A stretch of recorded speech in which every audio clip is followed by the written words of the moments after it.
Wanaacha ujinga bana. Nipelekee Ruto na nakwambia ukweli bana. Nitakuongezea 50 asubuhi ukirudisha umrembo. Umrembo bana nizikale. Yaani asikii na aongei bana. Utaongeza? Nitaongezea bana. Unajua masaa inaenda bana. Watu wakinipata na umrembo asubuhi, nitaambia nini? Na uongeza do. Nitakuongezea bana.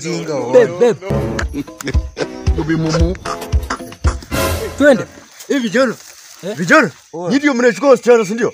Wasichana. Nyinyi ndio mnachukua wanafunzi, si ndio? Aje sasa. Ai kwanza vijana, vijana nyinyi ndio mnaharibu wanafunzi, si ndio? Unachukua kia nini? Kwanza huyu msichana ni wa nani? Huyu msichana ni wa nani? Huyu msichana ni wa nani? Wewe huyu msichana ni wa nani? Huyu jamaa mbele. Wewe nani? Mimi nataka kujua huyu msichana ni wa nani? Huyu msichana ni wa nani? Ni wa nani wewe? Dere, huyu msichana ni wa nani? Ni huyu jamaa. Msichana ni wa nani? Wewe umesema utaniongeza do sasa. Msichana ni huyu jamaa. Msichana ni wa nani? Huyu jamaa. Wacha nikwambie bana. Msichana basi mwenye msichana, wacha mwenye msichana, msichana ni wapi? Wacha mwenye msichana. Msichana ni wa nani? Huyu jamaa. Shuka wewe mwenye msichana, chukua msichana wako uende. Wewe ni wangu wenyewe. Ni wangu.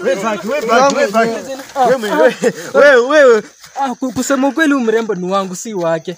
Msichana si umekata. Wewe kijana si uende, msichana ni wako. Enda. Wewe msichana ni wako. Acha nikulie mbona msichana? Wewe ende chini. Shika makoti. Iligulwa.